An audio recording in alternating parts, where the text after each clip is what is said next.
Good afternoon, everybody from here. Bonjour à tous depuis Birmingham au Royaume-Uni.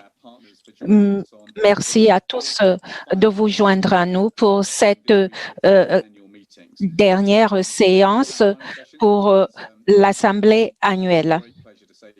Puisque c'est la dernière séance, je voudrais remercier toute l'équipe du réseau parlementaire, Gergana et compagnie, pour l'organisation d'une semaine fructueuse avec les parlementaires du monde entier. Aujourd'hui, nous allons nous concentrer sur l'un des débats que nous menons dans notre livre sur les transitions vertes, les justes. La question est de savoir comment mobiliser l'investissement du secteur privé pour la croissance solidaire et la reprise verte à laquelle nous aspirons au cours des prochains mois. 1 million de personnes ont déjà été tuées par la COVID-19 et 100 millions d'autres personnes sont à risque de basculer dans l'extrême pauvreté. Nous sommes donc menacés par une pandémie de la pauvreté qui mettra du temps à disparaître. Il est important que les objectifs de développement durable et l'accord de Paris continuent de tracer la voie. En écoutant les parlementaires cette semaine, nous avons compris qu'il y a 3 obstacles. Premièrement, la baisse de recettes pour financer la dette qui se lève à 178 milliards de dollars. Il y a de plus en plus de pays menacés par le surendettement. Deuxièmement, les besoins de soutien économique et sanitaire seront énormes en 2021. Troisièmement, le défi décrit par Kristalina du FMI et d'autres, c'est de savoir comment mobiliser l'investissement nécessaire pour que la relance soit verte et nous permette d'atteindre les objectifs tracés à Paris. C'est des problèmes énormes, insolubles si nous ne mobilisons pas l'investissement du secteur privé. Hier, le moniteur des finances publiques a établi des mesures en disant qu'une augmentation de 1% du PIB de l'investissement du secteur public peut créer 20 à 30 millions d'emplois. Donc, pour que le secteur privé puisse agir, il a besoin du soutien du secteur public. Mais il est clair qu'il faut de meilleurs circuits pour canaliser l'investissement privé, notamment l'investissement direct pour atteindre nos objectifs. Nous sommes avec un représentant d'une organisation de Londres qui s'interroge sur les questions dont nous parlons aujourd'hui, notamment comment mobiliser l'investissement privé pour atteindre nos objectifs environnementaux, économiques et d'égalité entre hommes et femmes. Je suis heureux que nous ayons des orateurs triés sur le volet pour répondre à nos questions. Nous attendons toujours l'oratrice principale, mais nous allons commencer par un bref vidéogramme de l'IFC.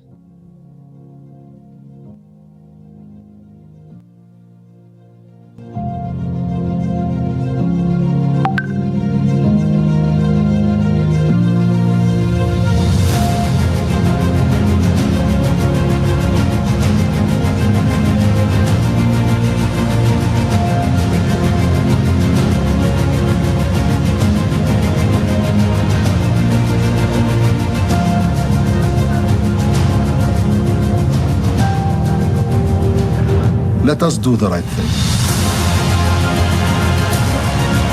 Faisons le bon geste.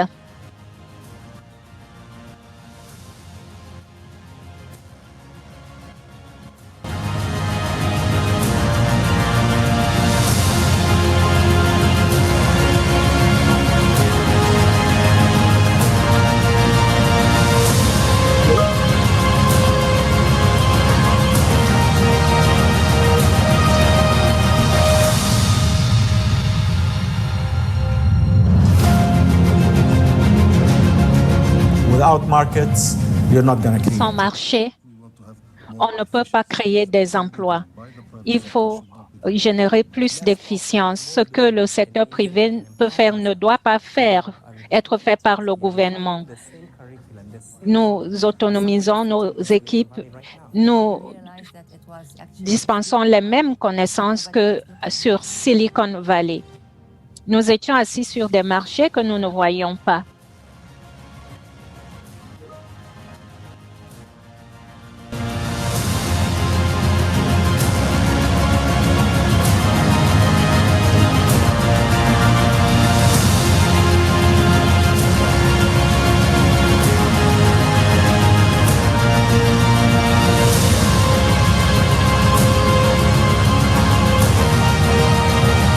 This is what IFC is all about. C'est ça l'IFC, la Société financière internationale. Merci. À présent, je vais donner la parole à Stephanie von Friedberg, vice-présidente des opérations et vice-présidente exécutive et directrice générale des opérations de l'IFC. Stéphanie, vous avez la parole. C'est difficile d'intervenir après une aussi belle vidéo. Bonjour à tous. C'est un plaisir de venir parler du secteur privé et du rôle que jouait l'IFC pour reconstruire en mieux, de manière solidaire et verte après la pandémie. Puisque nous avons l'occasion de parler du secteur privé dans le réseau parlementaire, je voudrais saisir cette occasion pour vous parler du rôle de l'IFC. Il y a 4 ans, nous avons célébré notre 60e anniversaire. Alors, le directeur général nous a fait demander de faire une rétrospective. Nous avons constaté qu'il y a eu une croissance de 2 manières. Quand nous avons été créés dans les années 60, nous avons aidé les pays en développement. Notre premier investissement était pour financer Siemens au Brésil. Ensuite, nous avons lancé la deuxième vague de croissance en décentralisant notre organisation, en travaillant avec les entreprises qui travaillaient pour s'étendre à l'échelle mondiale. En 2010, il y a eu une autre croissance dans nos activités. Alors, les chefs d'entreprise nous ont demandé quelle sera la prochaine vague de croissance. Comment est-ce que l'IFC peut aider les pays du monde à se développer? C'est là que nous avons lancé la stratégie 3.0 qui repose sur 2 piliers. Premièrement, comment créer plus de projets bancables. Nous le faisons d'abord en travaillant plus étroitement avec les institutions de financement du développement, en commençant par la Banque mondiale pour mettre en place la réglementation nécessaire pour attirer le secteur privé. Par exemple, récemment, il y avait une opération d'$1 milliard au Kenya. Nous avons aidé ce pays à élaborer un plan pour le logement. Le deuxième pilier de notre pilier, c'est attirer d'autres fonds pour savoir qu'il y a des fonds qui ne sont pas utilisés et peuvent être employés pour nos projets.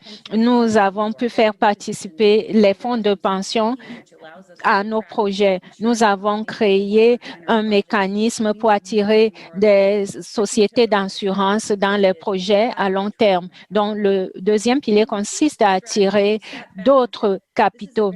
Après l'élaboration de cette stratégie, nous nous sommes dit qu'elle est bien jolie, mais nous ne pensons pas que notre bilan peut la soutenir.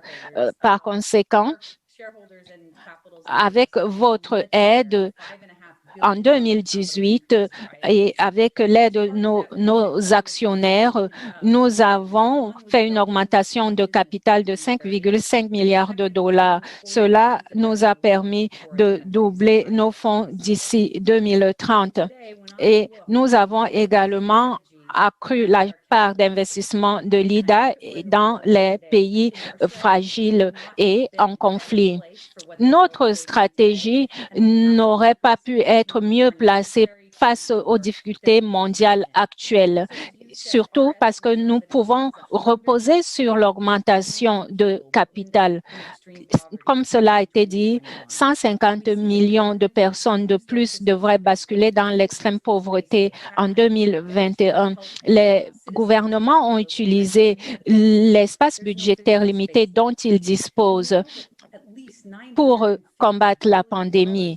Et nous savons que 250 milliards de dollars ont quitté les pays en développement et émergents ces dernières années. Donc, nous devons utiliser notre expérience pour ramener le secteur privé dans les pays émergents afin de créer les emplois nécessaires pour la relance. Nous le faisons de trois manières. Premièrement, par une aide. Nous avons regardé en arrière et nous nous sommes demandé qu'est-ce que nous avons fait par le passé qui pourrait nous inspirer à agir aujourd'hui. Nous avons constaté que pour la crise de 2008, nous n'avons pas fait assez. Nous n'avons pas aidé nos pays membres. Donc, en mars, nous avons demandé à nos actionnaires d'approuver un mécanisme d'aide accélérée face à la COVID-19 pour permettre d'aider le secteur réel, les femmes et d'autres personnes vulnérables. C'est ainsi que nous avons pu aider une société médicale ougandaise qui va à son tour aider de nombreuses autres personnes, surtout pauvres. Nous avons aidé une entreprise vietnamienne à continuer de fournir des logements à coût abordable. Nous savons qu'une vague de faillites arrive. Nous devons travailler étroitement avec la Banque mondiale pour que la réglementation nécessaire soit disponible dans autant de pays que possible pour déployer les ressources et maintenir autant d'entreprises que possible à flot afin de maintenir des emplois. En outre, nous renforçons la résilience. Nous savons qu'après la crise de 2008, il a fallu 3 ans pour que l'investissement direct étranger et privé retourne dans les pays émergents.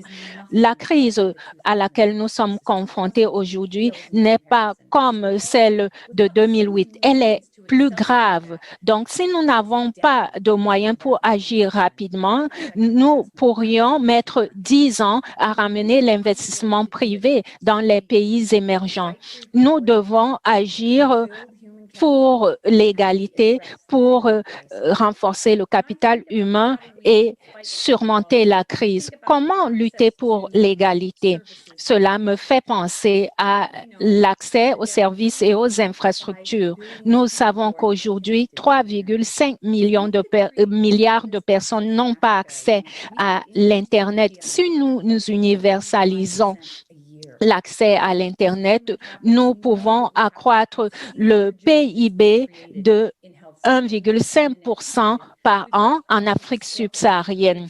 Nous voyons des gouvernements qui ont du mal à créer des plateformes technologiques afin d'éduquer le milliard d'enfants qui n'est pas scolarisé, mais il y a 50 millions d'enfants qui n'ont pas accès à la technologie. L'éducation contribue à l'égalité et nous ne pouvons pas laisser ces enfants pour compte. En outre, nous devons lutter contre les changements climatiques. Nous devons accélérer les investissements dans l'infrastructure verte avec l'aide du secteur privé. L'Agence internationale pour les énergies renouvelables pense que nous pouvons créer 40 millions d'emplois d'ici 2050 en investissant dans des actifs verts. Nous pouvons créer des projets bancables qui vont attirer l'investissement privé et nous pouvons utiliser cet investissement partout grâce à notre programme Cascade pour ne pas nous appuyer sur le peu de fonds publics qui restent. Je vais vous donner un exemple. Notre programme d'expansion de l'énergie solaire avec la Banque mondiale et l'AMIGA. Nous avons commencé par la Zambie. Là-bas, le prix du solaire était de 20 centimes le kilowatt-heure.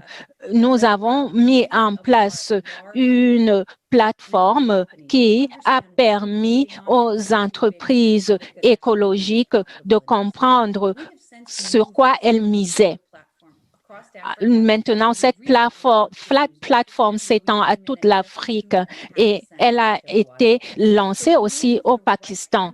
Et nous savons maintenant qu'en attirant le secteur privé, nous pouvons remplacer le gouvernement dont les fonds sont limités. Mais nous ne pouvons y parvenir sans travailler en étroite collaboration avec les pouvoirs publics et les parlementaires. Nous avons besoin de votre aide pour adopter les politiques appropriées pour attirer le secteur privé. Vous pouvez nous aider à faire en sorte que les institutions de financement travaillent ensemble. Et vous pouvez nous aider à accélérer l'encaissement de notre augmentation de capital afin que nous soyons prêts pour les défis qui se profilent à l'horizon. Je vais conclure en disant que je travaille dans le monde en développement depuis 29 ans et le secteur privé n'a jamais été aussi important et l'IFC n'a jamais été aussi prête. Nous nous réjouissons à la perspective de travailler avec vous et de parler de tout cela avec vous. Merci beaucoup. Je vous remercie d'avoir montré l'importance de notre dialogue. Je vais donner la parole à Luc. Vous avez 5 minutes.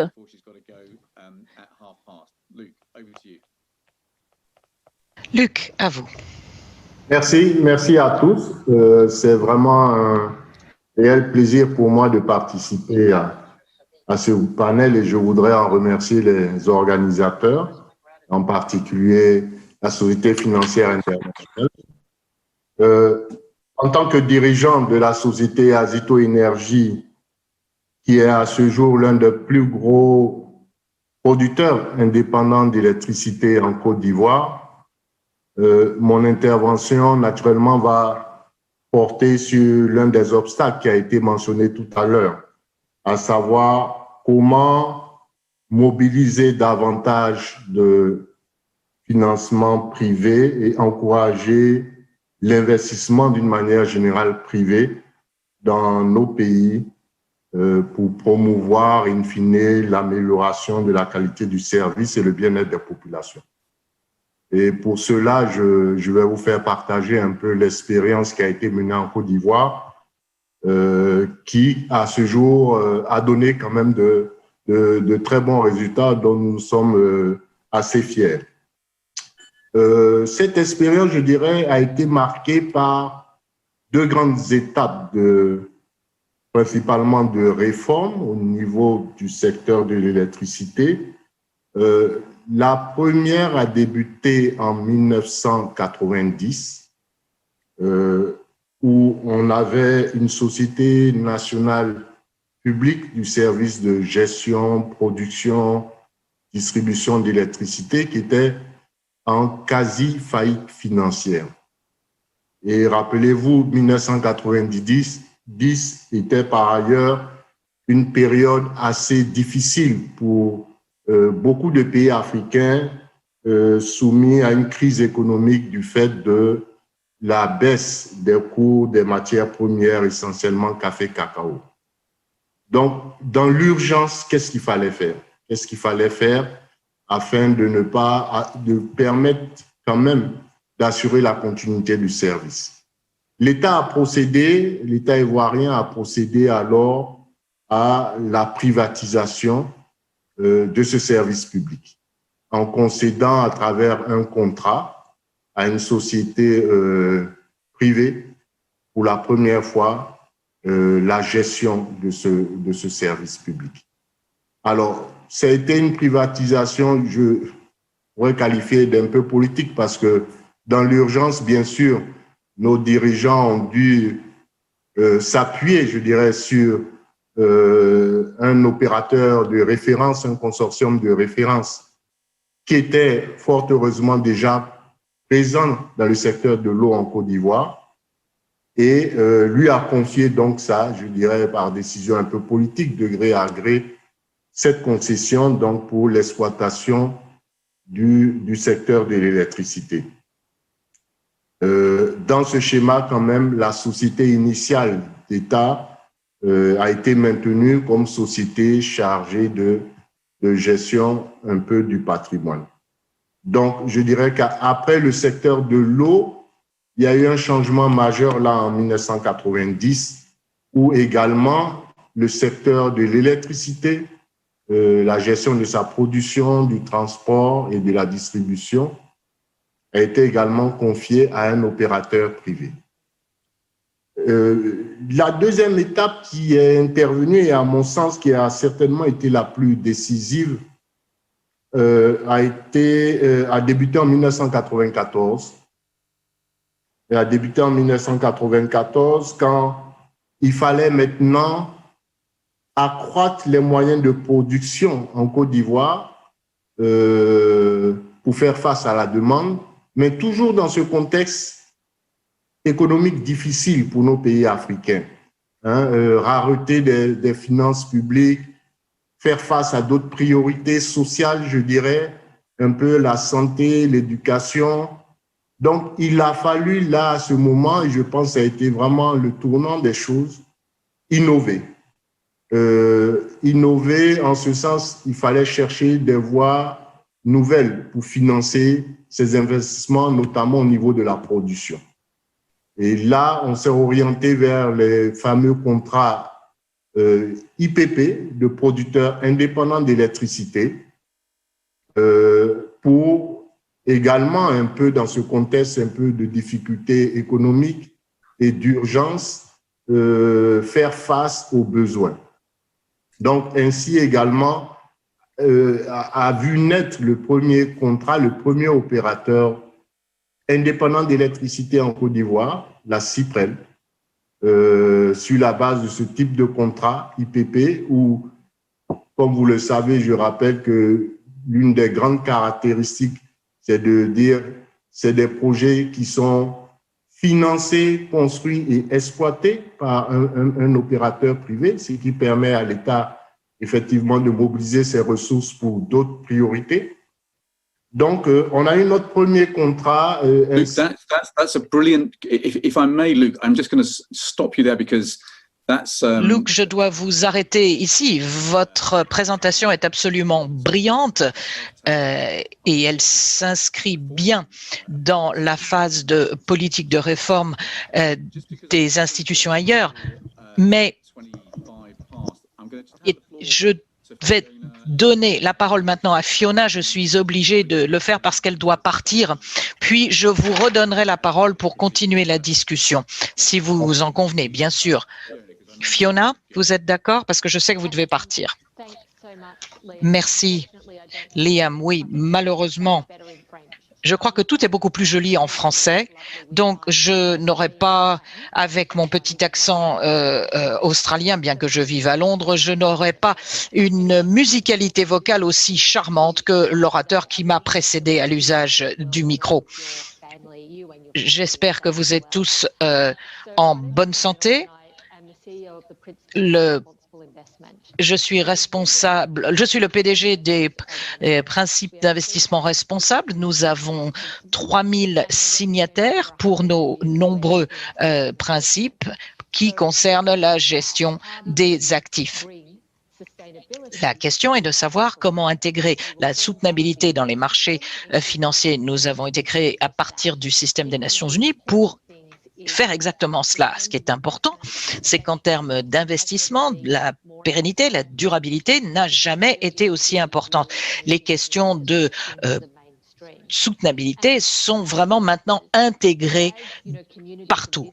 Au fur et à mesure que les communautés du monde essaient de faire face aux conséquences de la pandémie, les investisseurs doivent à leurs clients, à leurs bénéficiaires, aux membres des fonds de pension dont ils gèrent les fonds, de garantir que nous recouvrons bien de cette pandémie. Pour nous, cela veut dire qu'il fallait appuyer des politiques de relance qui étaient durables, qui étaient solidaires. Donc, pourquoi économiser pour sa retraite si ceux qui investissent vos fonds le font d'une manière qui rende notre planète un endroit où on n'a pas vraiment envie de prendre sa retraite? Nous savons tous, bien sûr, que les gouvernements ne peuvent pas financer une reprise tout seuls. Ils ne peuvent pas financer les objectifs de développement durable tout seul. Le secteur privé a un rôle crucial à jouer. Les investisseurs responsables ont des attentes concernant la reprise. Et il y a une réforme des politiques qui ont encouragé les capitaux privés vers l'investissement, ce qui, en retour, a permis d'établir une économie qui soit plus solidaire. Nous n'avions pas l'accord de Paris, nous n'avions pas les OMM. Nous sommes censés jouer un rôle pour atteindre ces objectifs, mais ces politiques fonctionnent-elles vraiment bien? Dans un grand nombre de pays du monde, les investisseurs se voient dire que dans certains cas, leur responsabilité fiduciaire ne permet pas aux investisseurs de donner la priorité aux résultats de pérennisation. Il faut donc examiner tout ceci.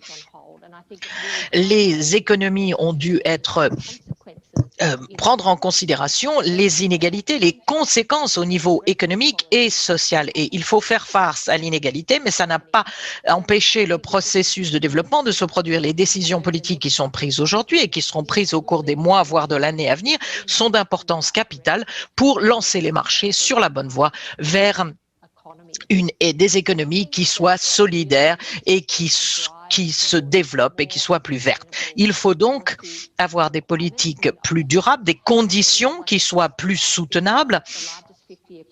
Au niveau des 50 plus grandes économies, il y a plus de 700 instruments de politique qui incluent ces facteurs et les éléments de divulgation, mais il reste encore beaucoup à faire pour améliorer les cadres de politique financière traditionnelle. Ceci doit se poursuivre malgré la crise. Il faut mettre l'accent sur un alignement entre les différents éléments et avec l'accord de Paris. Selon nous, la politique de la reprise doit se concentrer sur les besoins, sur les objectifs, qui consistent à s'assurer les objectifs de la reprise soient alignés sur les objectifs de durabilité.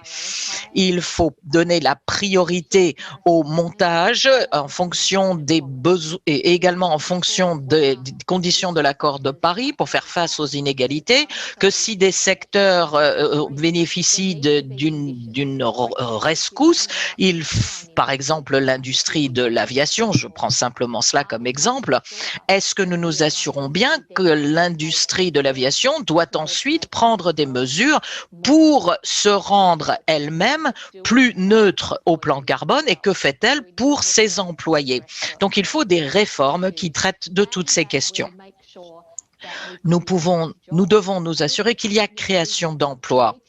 Nous avons besoin de saisir cette excellente opportunité de repenser le fait que les fonds pour sauver des secteurs doivent être utilisés pour créer des emplois dans une économie verte. Nous n'avons pas besoin des emplois du passé, nous voulons les emplois de l'avenir.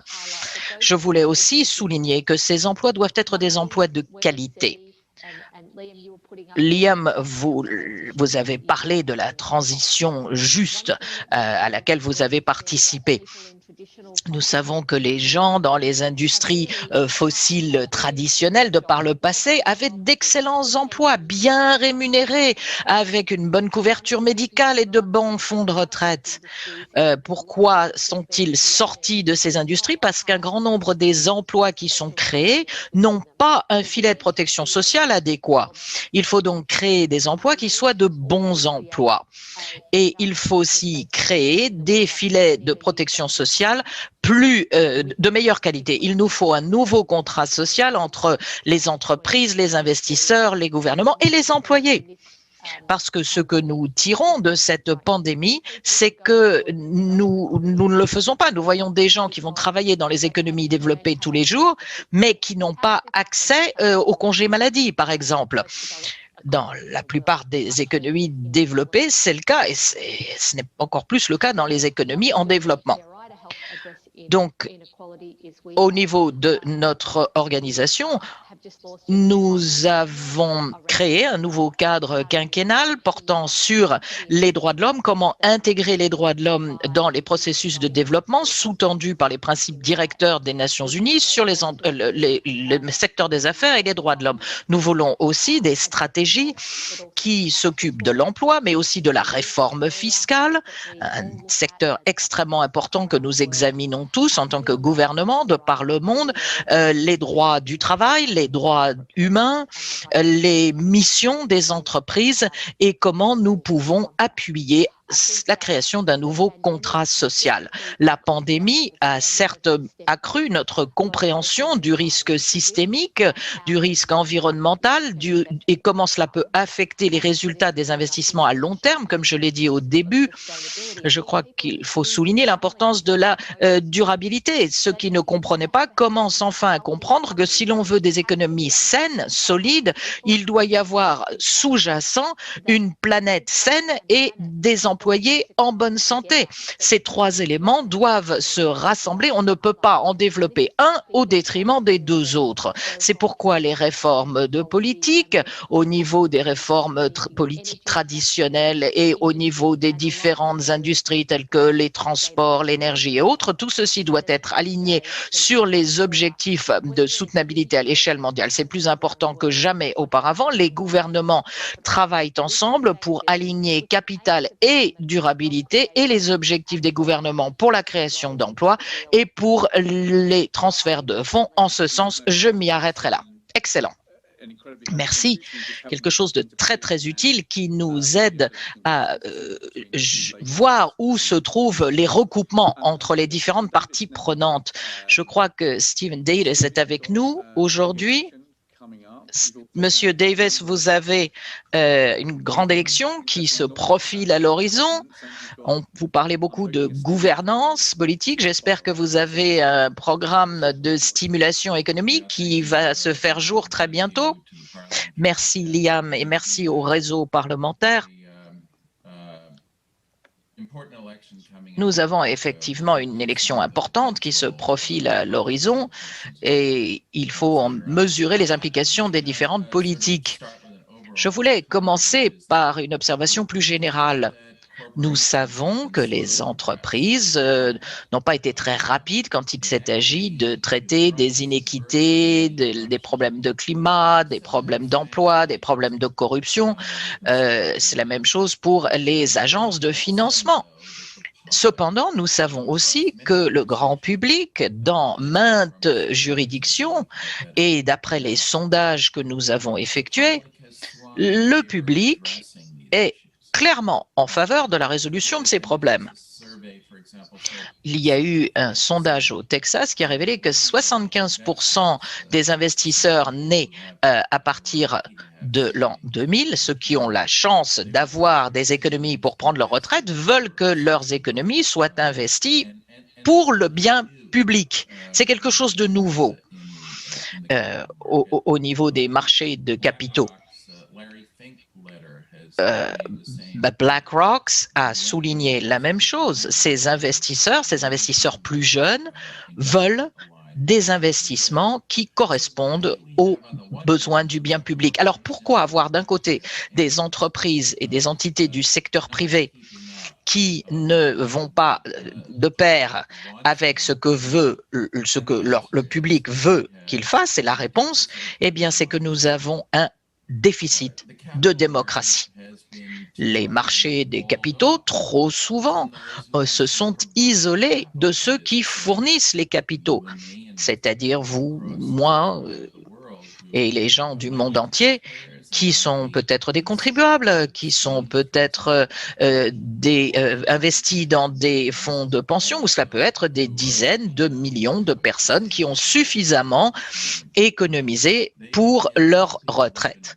Ce sont des gens qui ont en fait été isolés du processus décisionnel après avoir fourni les capitaux. Et l'on peut en conclure que pendant cette période de la pandémie, la COVID-19 a mis l'accent sur l'interconnectivité entre santé, climat, diversité et d'autres facteurs, plus que jamais auparavant.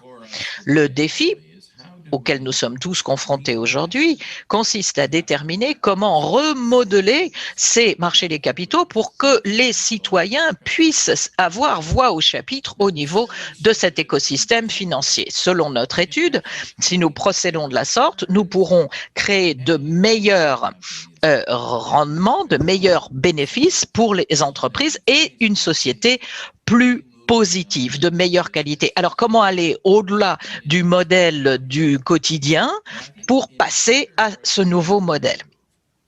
La première étape consiste à reconnaître 3 grands obstacles au changement, car si nous les reconnaissons, nous pourrons à ce moment-là faire avancer les réformes. Le premier obstacle, c'est qu'une poignée à peine de gens s'expriment au nom des citoyens dans l'économie civile. Il y a des ONG telles que Share Action ou une nouvelle one au Royaume-Uni qui s'appelle Make My Money Matters. Je vous encourage à voir ces 2 ONG, mais ce sont des exceptions.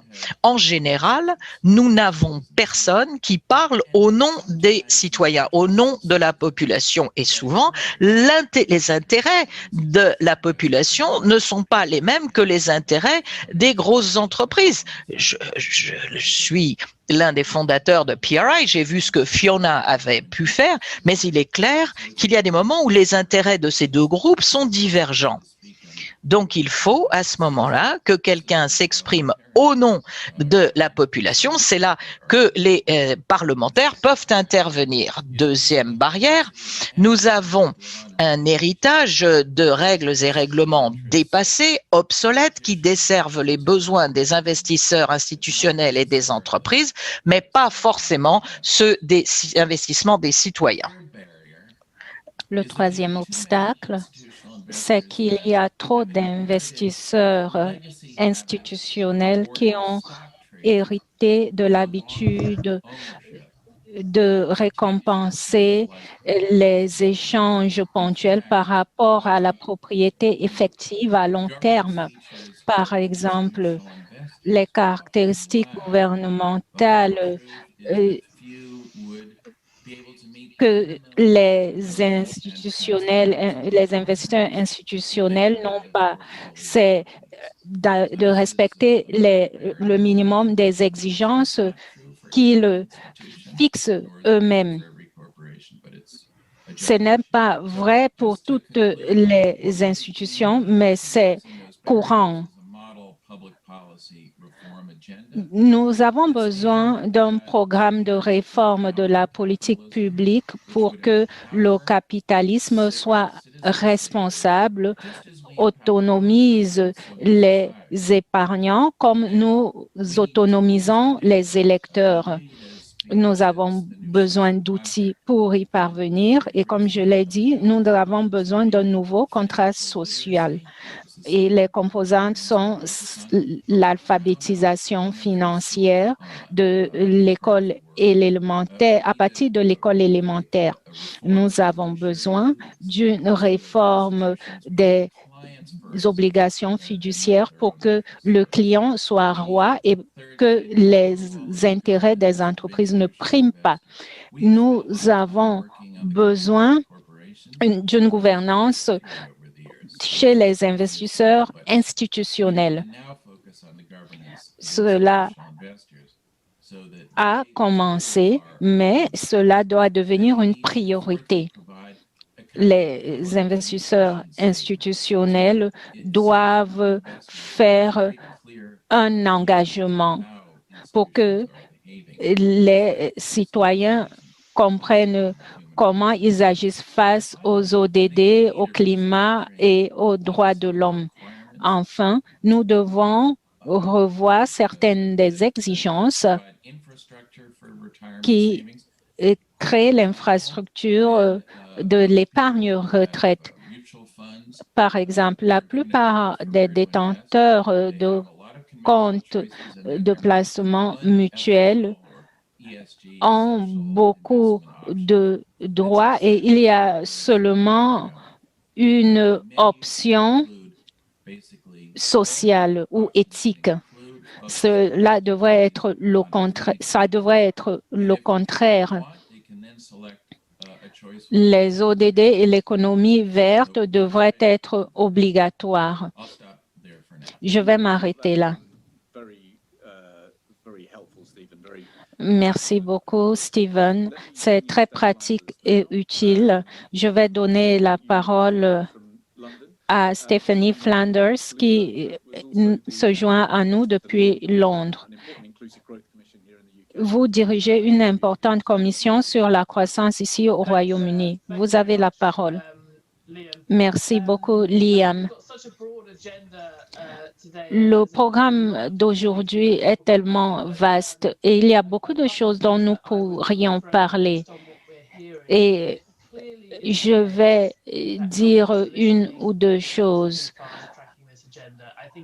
Il est clair que les entreprises écoutent et accélèrent leur action. Les participants à la table ronde d'aujourd'hui participent à la conversation depuis longtemps et ils peuvent tous témoigner du fait qu'il y a eu un changement cette année. Je suis frappée car depuis le début de l'année, Deutsche Bank suit les références aux EDD au sein des entreprises. Et on constate un bond en avant cette année. Et du point de vue trimestriel, les données les plus récentes montrent qu'on est passé de conversations sur la santé des employés et d'autres choses de ce genre à une conversation sur les ODD, les inégalités, l'infrastructure d'éducation. Et on parle de projets d'entreprise qui tiennent compte du climat et vous pouvez comprendre pourquoi compte tenu de ce qui s'est passé cette année. Mais la mauvaise nouvelle, c'est qu'on aurait dû commencer à le faire il y a 10 ou 15 ans, puisque nous avons été alertés sur les risques environnementaux depuis longtemps et nous commençons à voir les dégâts. Donc, la conversation jusqu'à présent suscite de l'espoir et je ne devrais pas réduire cet espoir. Les conversations sur l'idée de reconstruire en mieux se déroulent à un moment où on est encore pris dans la tempête. On espère que la situation se calmera et que nous tracerons une nouvelle voie, celle de l'après-Covid. C'est le bon endroit pour commencer cette conversation, mais nous devons être réalistes sur la situation actuelle et ce que nous connaissons sur l'avenir, parce que nous sommes encore aux prises avec la tempête. On a parlé depuis longtemps avec les exemples du gouvernement français qui a établi des conditions pour les aides aux entreprises du secteur aérien, par exemple. On parle de 4 ou 5 mois plus tard et peu de gouvernements ont fixé ce type de conditions. C'est peut-être parce que quand vous êtes pris dans la tourmente et vous voulez maintenir les entreprises à flot et préserver l'emploi, étant donné les effets du chômage sur les populations, c'est donc une situation où les gouvernements ne sont pas enclins à penser à l'environnement, même s'ils devraient le faire. Nous pouvons encore faire plus. Par exemple, une entreprise a adopté une charte de l'emploi. Plutôt, il y a des pays qui ont adopté une charte de l'emploi que les entreprises doivent signer et dire dans combien de temps elles vont respecter cette charte. Mais cela nécessite un travail préalable parce que demander au gouvernement de prendre ce type de décision maintenant serait difficile. Notre débat d'aujourd'hui porte sur le programme mondial de développement durable et aussi sur une nouvelle forme d'investissement dans les pays en développement. Mais ce qui manque dans la conversation, c'est sur la manière dont les gouvernements peuvent agir de manière plus volontariste, c'est les chiffres budgétaires. Si un gouvernement doit faire un virage dans sa participation à l'économie, surtout dans le secteur des entreprises, par exemple, le gouvernement allemand est plus proche de certains secteurs qu'il soutient. Mais on n'en parle que du point de vue intérieur. On demande comment l'État peut peser de son poids sur ces entreprises. Mais je crois qu'il faudrait réfléchir de manière explicite sur le comportement des entreprises à l'extérieur des frontières nationales, parce qu'elles peuvent remplir les objectifs nationaux et exporter le mauvais comportement. C'est un problème dont on n'a pas suffisamment parlé pour la reconstruction après COVID. Et nous devons le faire parce que les rumeurs sur la chaîne d'approvisionnement mondiale sont exagérées. Je voulais souligner ce qui est fait et dire ce qu'il peut être fait, comme l'établissement de normes pour les investisseurs. Il y a toujours un problème, celui des données. Bien entendu, on a progressé sur le plan de la collecte des données pour l'investissement, mais nous avons besoin de plus de clarté. Je vais m'arrêter là.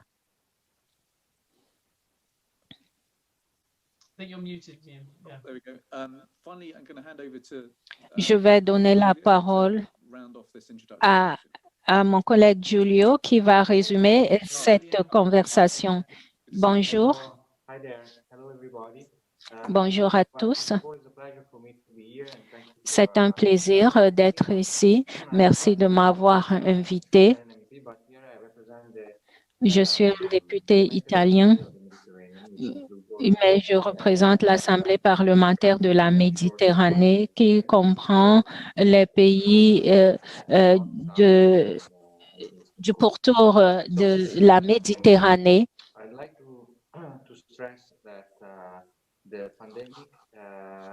Je voudrais souligner que la pandémie nous a poussé à repenser le modèle de développement. C'est l'occasion d'une vie.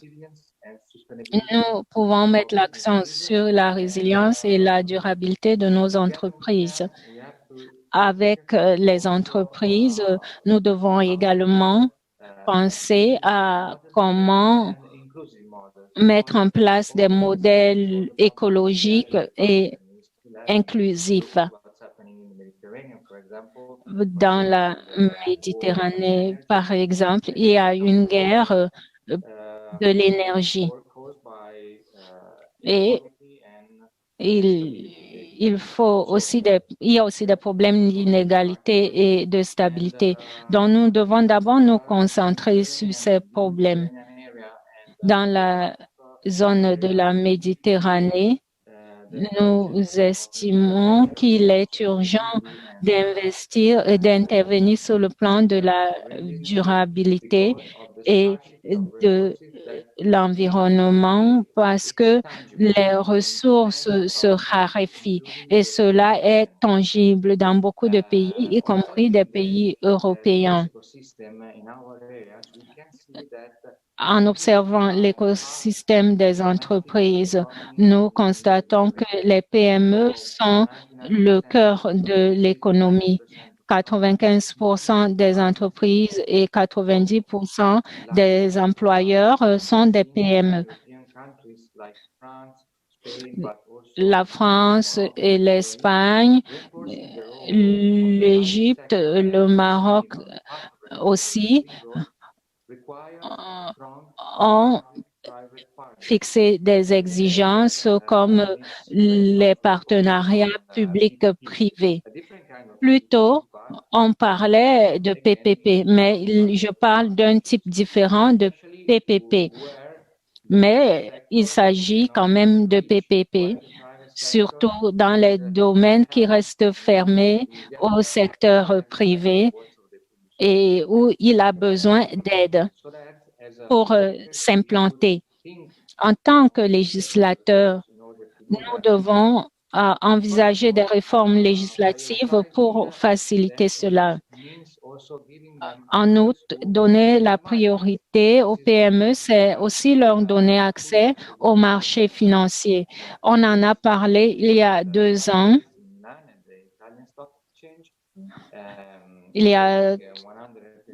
On parlait des bourses de valeur de Milan et de l'accélération de l'accès au marché financier aux entrepreneurs de notre région. Pour soutenir ces efforts, l'Assemblée parlementaire de la Méditerranée a lancé un projet de marché pour les startups. Nous voulons créer une plateforme numérique pour permettre aux entrepreneurs et aux investisseurs de la région de se rencontrer. Nous devons aussi réduire les asymétries et nous voulons renforcer les relations d'affaires. Cette plateforme est un outil pour stimuler l'innovation technologique et l'investissement durable. Pour l'avenir, là je pense au premier orateur, l'oratrice qui parlait de l'IFC. Comment faire en sorte que le secteur privé s'implique dans l'économie réelle? C'est une question que nous nous sommes posée en Italie. Je parle de l'Italie parce que je suis italien, mais il y a 3 000 milliards d'épargne privée. Et nous essayons de composer avec le cadre juridique et les instruments financiers. Nous utilisons les déductions fiscales pour encourager la population à investir. Les succès sont relatifs et insuffisants. Nous avons en fait besoin de leaders financiers. Dans mon pays, nous avons introduit l'alphabétisation financière à partir du collège. Cela est important. L'association italienne des banquiers privés a constaté que les Italiens n'investissent pas suffisamment parce que ce n'est pas la culture. Donc, vous avez raison, monsieur le professeur, il faut une éducation dans ce domaine. En outre, nous devons impliquer les entreprises privées dans le développement, mais un cadre juridique ne suffit pas. Il faut un cadre réglementaire appuyé par l'État. Cela est d'autant plus important que l'Union européenne a fixé un objectif de 20% d'émissions de CO2 d'ici 2020. Par conséquent, l'État, les pouvoirs publics, les municipalités et les régions doivent être mises à contribution en fonction de leur emplacement géographique. Je vais m'arrêter en disant que nous devons commencer par établir le coût du statu quo afin de comprendre l'importance d'une transition verte. Cette transition est importante pour un équilibre politique et pour ne plus tolérer les violations de droits de l'homme dans certains pays ou bien le non-respect de conventions internationales. Nous voyons ce qui se passe dans la Méditerranée aujourd'hui où il y a une guerre ouverte. Seuls nos efforts concertés pour une économie plus verte et plus solidaire peuvent permettre de faire en sorte que nous ayons la stabilité et le développement que nous appelons tous de nos vœux. Merci. Je remercie la Banque mondiale, le FMI et le réseau parlementaire. Merci, Liam, pour l'organisation de cette importante table ronde. Merci beaucoup de nous avoir livré votre point de vue, car l'Assemblée parlementaire de la Méditerranée est un lieu où ce débat se déroule de manière active. Je vais donner la parole aux collègues. Nous avons 7 questions. Soyez aussi rapides que possible pour que nos orateurs puissent répondre. Je me tourne tout d'abord vers l'Indonésie, puis je me tournerai ensuite vers Esther en Espagne. Merci, Liam. Merci encore de cette excellente session. Je suis parlementaire en Indonésie, membre de la commission 7 du Parlement indonésien qui s'occupe de l'énergie, de la recherche et des secteurs de la technologie. J'aimerais tout d'abord nous rappeler à tous qu'en plus de la crise climatique, aujourd'hui avec la pandémie de la COVID-19, nous observons une intensification d'une crise économique et sociale et sanitaire. Nous ne pouvons pas continuer à travailler comme si de rien n'était. Nous devons ensemble faire face à cette crise climatique et sanitaire. J'aimerais vous dire rapidement ce que nous faisons à l'heure actuelle en Indonésie, étant donné le caractère urgent de la crise. Nous avons réussi à réduire les émissions de gaz carbonique et des CFC de 23%. Nous essayons de faire adopter une nouvelle législation énergétique, voir comment traiter de ces questions, non seulement avant la Covid, pendant la Covid et après la pandémie de Covid.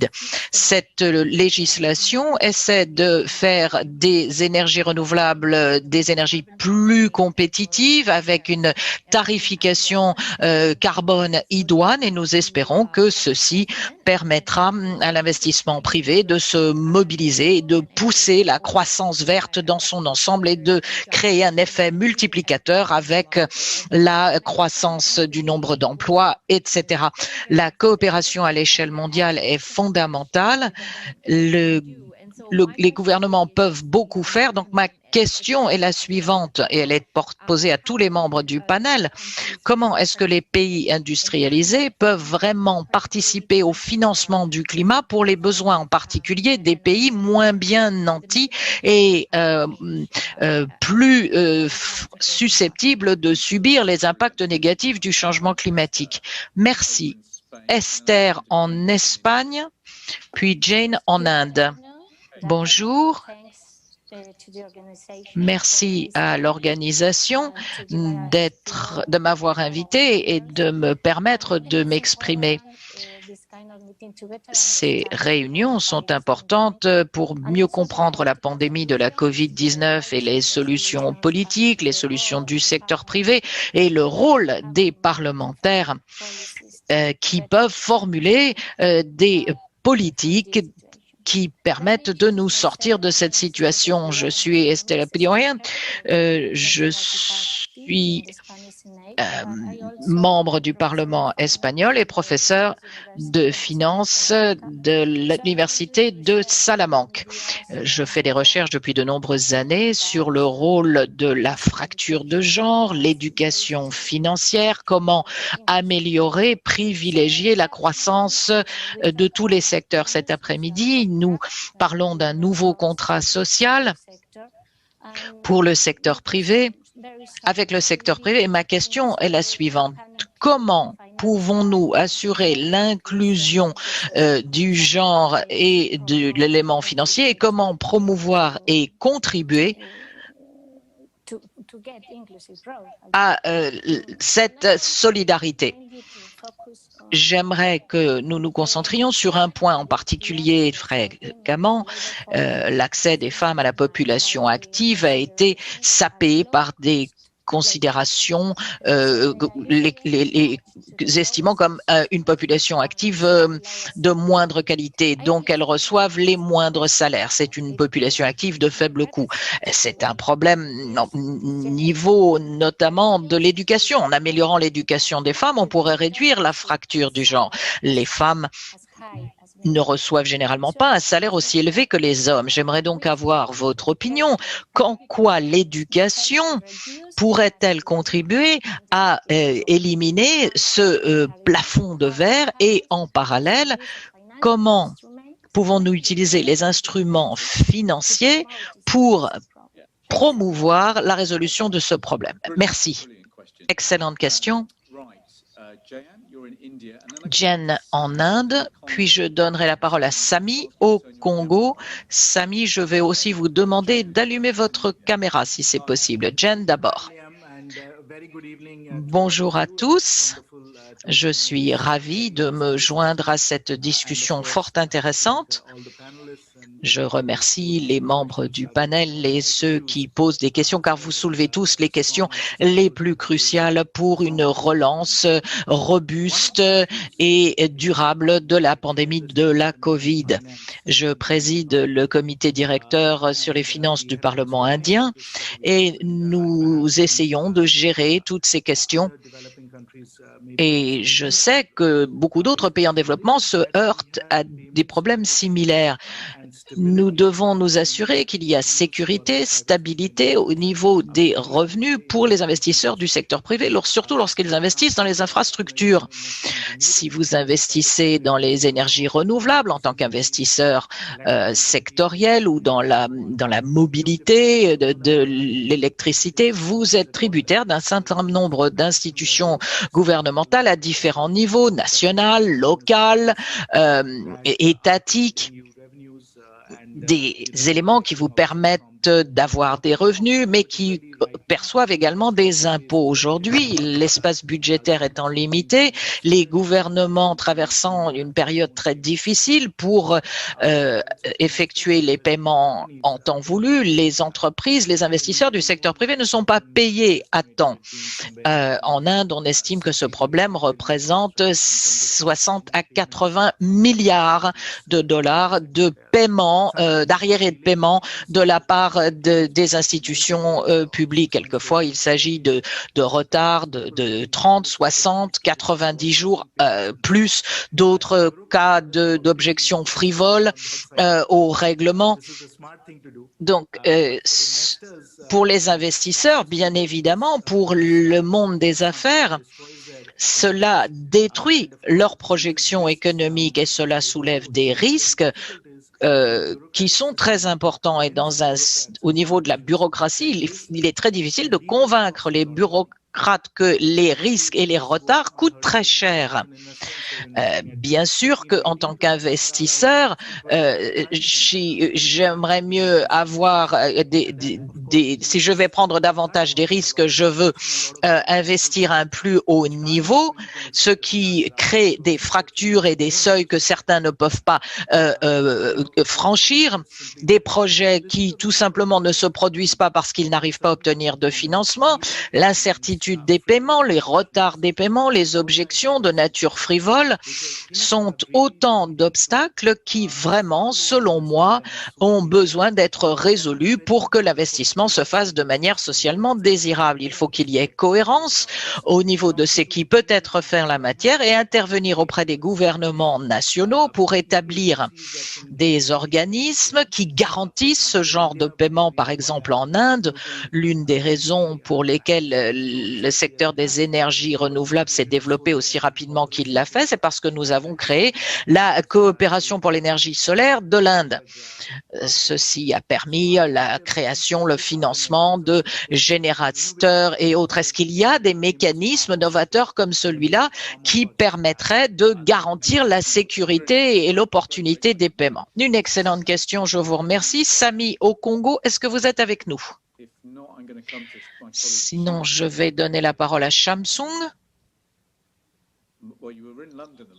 Vous étiez à Londres la dernière fois que je vous ai vu, Samsul. Samsul, je vous donne la parole. Je suis de retour. Membre du panel, collègues, j'ai une question très brève à vous poser. Nous le savons tous, le confinement dû à la pandémie de Covid-19 a eu un impact considérable sur les entreprises, forçant les actionnaires, les membres de conseils d'administration à réfléchir à leurs valeurs fondamentales. Les résultats sont très importants étant donné les difficultés auxquelles se heurtent les communautés. Et c'est peut-être une opportunité pour les gouvernements de mettre en place des mécanismes permettant aux actionnaires de modifier leurs priorités en adoptant qui soient plus conformes à la notion de pérennité. Quelles sont les incitations que les gouvernements pourraient utiliser pour atteindre cet objectif? Et une deuxième question, très brièvement, la numérisation a été associée à l'amélioration de l'efficacité et à la durabilité des entreprises. Est-ce que la création d'un pool de talents numériques pourrait changer le mental de la population active ou est-ce qu'il faut adopter une approche différente? Merci. Je vais me tourner vers Bahreïn, puis Issa au Tchad.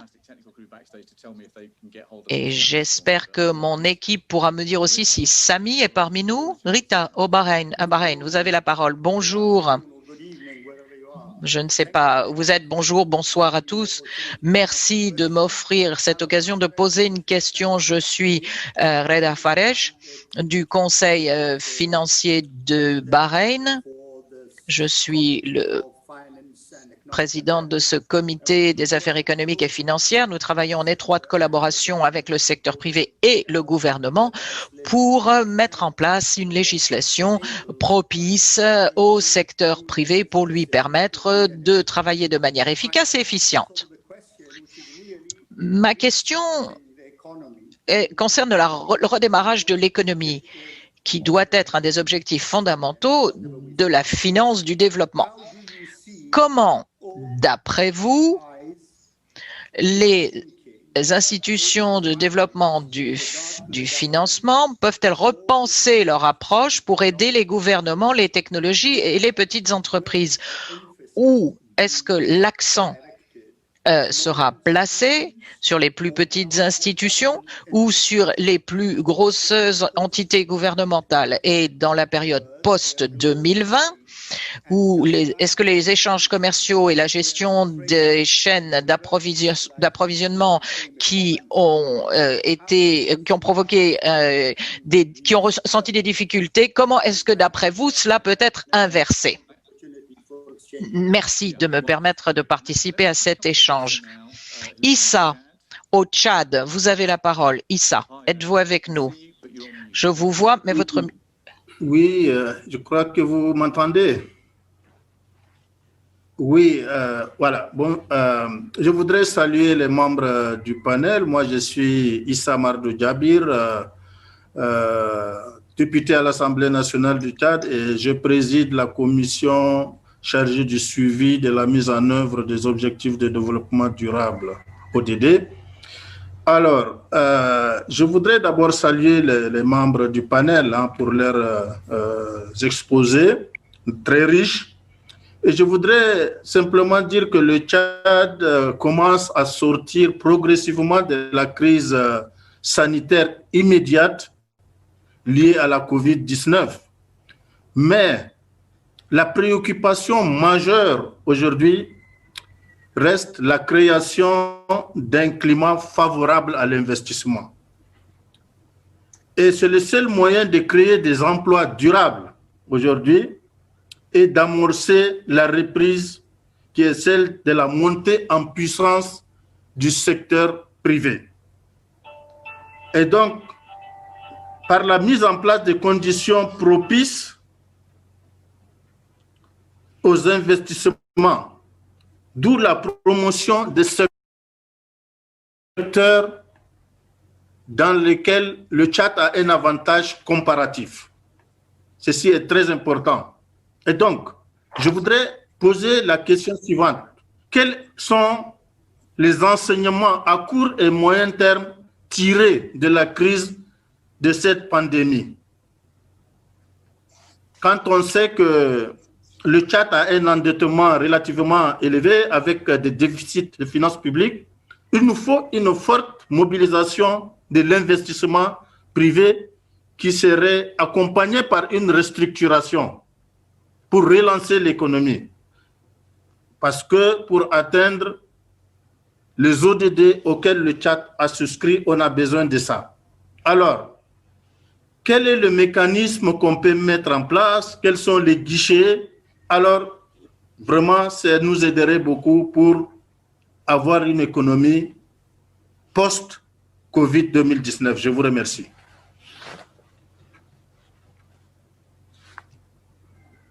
Wonderful.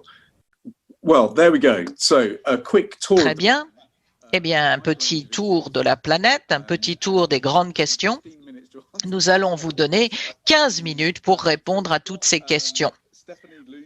Nous avons Stéphanie, Luc, Steven, Jayant qui sont toujours en ligne, Issa. Vous avez, nous allons demander à nos orateurs de répondre en quelques minutes et je vous rappelle que nous pourrons rentrer plus dans le détail au niveau de notre chat sur le web. Stéphanie, qu'en pensez-vous? Merci, quelle série de questions intéressantes. Nous pourrions y consacrer des heures. Je vais essayer tout d'abord de parler de l'énergie et du secteur des technologies. J'ai un peu parlé de notre programme solaire. C'est l'approche qu'il faut avoir. Ceci est lié à ce qu'a dit notre collègue de l'Inde. Trouver des moyens pour garantir le financement par le gouvernement des gros projets, en particulier des gros projets verts. Nous avons une fenêtre pour ce faire, mais il faut envisager de créer davantage d'instruments qui lient les bilans des institutions publiques et privées afin que l'on ait des garanties et puis cela permettra de bénéficier du secteur privé qui, lui, pourra développer le projet. Deuxièmement, la question des arriérés. C'est très important. Nous devons pousser le FMI tous ensemble pour nous assurer que nous examinons bien les arriérés des entreprises publiques avant de procéder à des déboursements. Si cela représente 1, 2, 3% du PIB, à ce moment-là, ça veut dire que ce sont des fonds qui peuvent revenir dans le secteur privé et on pourra à ce moment-là travailler beaucoup plus efficacement. Et puis j'aimerais revenir sur la question de la technologie et la numérisation. Quelqu'un a demandé si on crée des compétences ou des entreprises de technologie. Je crois qu'il faut un peu des deux. Il faut que les populations soient suffisamment éduquées pour pouvoir se servir de la technologie et accéder à des entreprises technologiques. Et il nous faut un groupe de techniciens compétents qui peuvent développer ces entreprises de technologie qui généreront des revenus à l'avenir. On ne peut pas perdre de vue l'une ou l'autre de ces approches.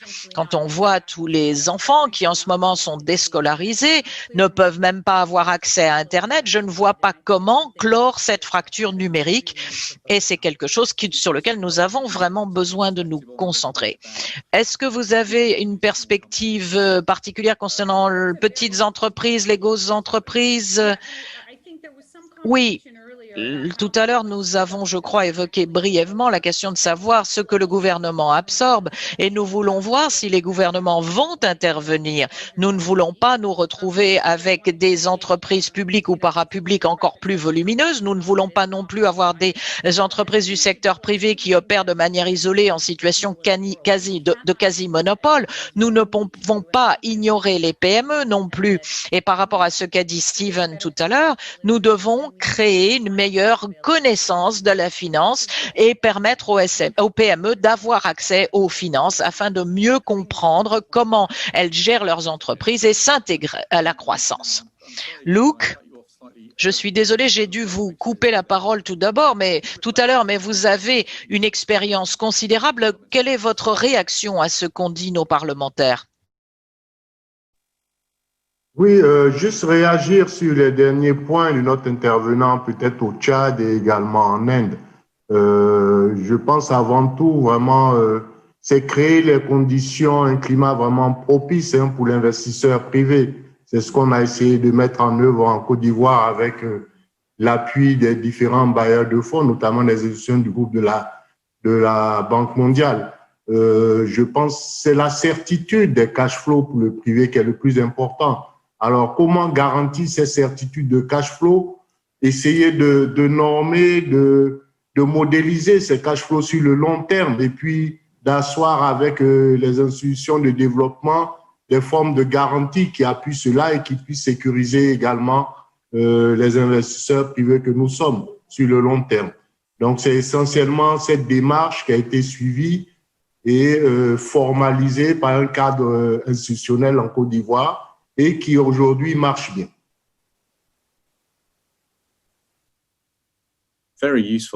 Extrêmement utile. Merci. Je crois que nous allons essayer de tirer de bons exemples de ce que vous nous avez dit. Steven, vous avez abordé plusieurs sujets qui vous sont proposés. Vous voulez réagir à quel de ces sujets? Il y a trois sujets auxquels je voudrais réagir. L'un, c'est l'égalité des sexes. Ici, le secteur privé a montré sa puissance. Vous n'avez qu'à regarder l'un des plus grands investisseurs dans le monde.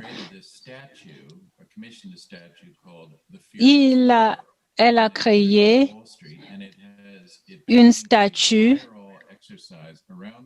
qu'il a placée sur le monde et elle est devenue virale. C'était la statue de la fille sans peur.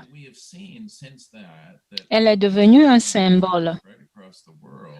Nous voyons que les investisseurs institutionnels du monde entier ont lancé ce défi aux entreprises et cela va de pair avec les efforts de politique publique sur l'égalité des sexes. Cela a permis de faire beaucoup de progrès. Donc, vous voyez que les investisseurs peuvent être un acteur clé. Donc, les institutions d'investissement doivent endosser ce rôle.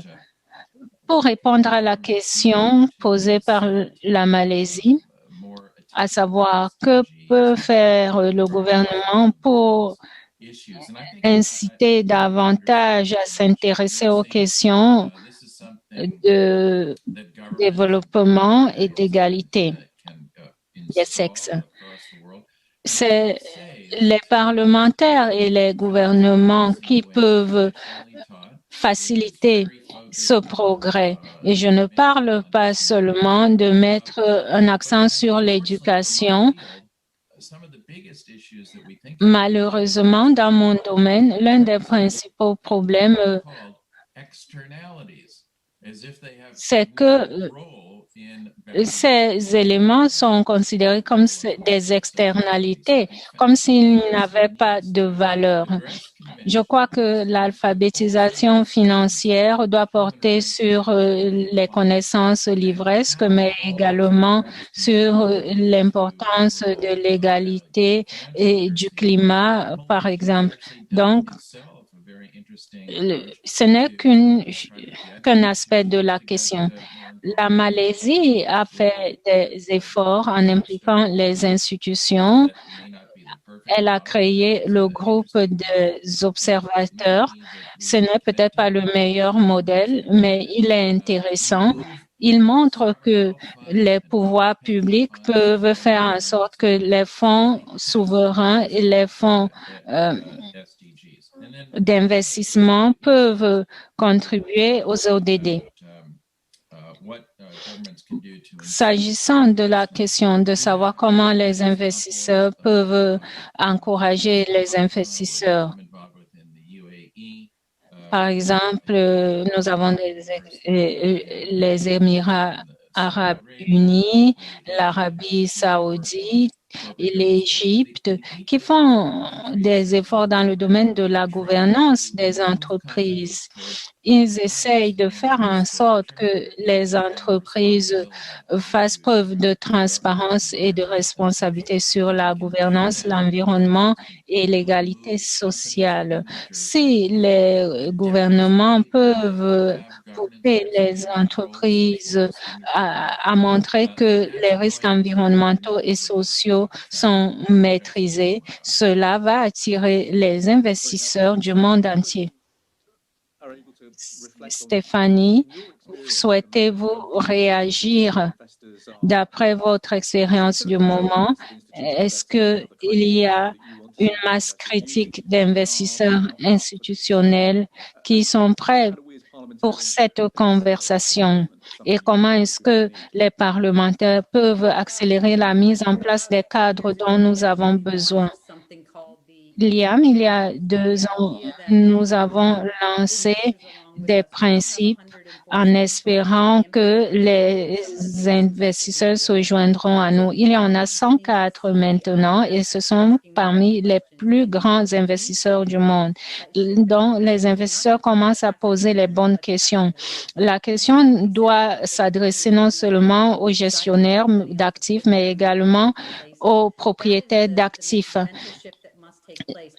Il faut un changement de mentalité puisque c'est les propriétaires d'actifs qui doivent poser leurs exigences et cela aura plus d'incidence. Merci. Giulio, vous aurez le dernier mot. Merci, Liam.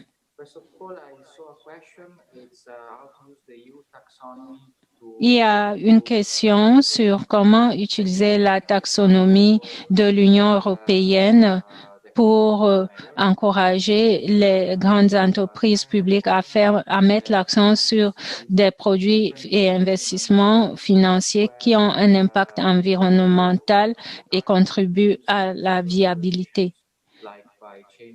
Nous avons un objectif de réduction des émissions de CO2 en modifiant les sources d'énergie et en plantant un certain nombre d'arbres, en modifiant le système de transport public. Donc, il y a beaucoup de choses qui peuvent être faites au niveau local et il y aura des multiplicateurs. Une chose essentielle que vous avez vu par exemple au Royaume-Uni. La bourse de Londres a vendu celle de Milan pour acquérir plus de fonds propres. Les parlementaires doivent mettre l'accent sur des données claires sur les propriétaires et les gestionnaires d'actifs et autres investisseurs parce que cela va attirer les investisseurs privés. Nous devons réduire le prix des données. Nous devons faciliter dans une certaine mesure l'accès au marché financier, marché de la dette et marché de fonds propres. De surcroît, les entreprises publiques qui fournissent de l'assurance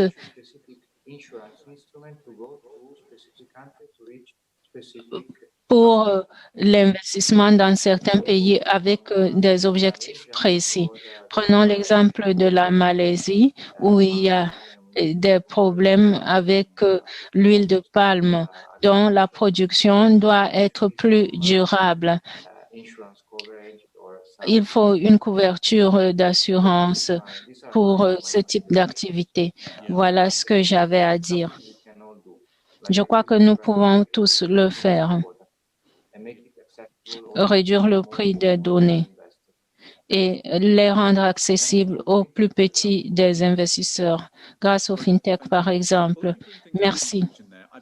Je vais conclure cette séance. J'espère que vous avez trouvé cette conversation utile. C'est une importante conversation que les parlementaires doivent poursuivre au cours des prochaines années. Il y a 4 aspects dont nous pouvons déjà parler. L'un d'eux, c'est les motifs, le but de la finance à Londres, par exemple, parce que nous voyons un changement dans l'industrie financière avec de nouvelles générations qui arrivent. Donc, nous pouvons mettre l'accent sur le but de la finance.